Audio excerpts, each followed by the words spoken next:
Hello guys, welcome back to my channel and my new mini blog. তো কেমন আছো তোমরা সবাই? আর আজকে আমি বানাতে চলেছি baked rasgulla in air fryer.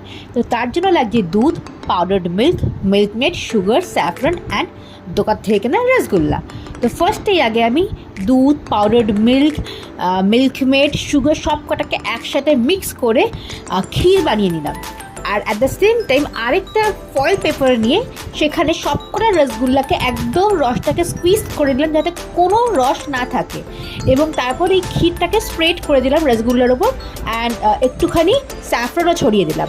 তারপর এটাকে আমি প্লেস করে দিলাম in the air fryer for 6 minutes 200 degree centigrade. But the point is যে একটু 2 মিনিট অন্তর অন্তর বার করে দেখে নেবে, মোর অর লেস 4 মিনিটসে হয়ে যাওয়া উচিত।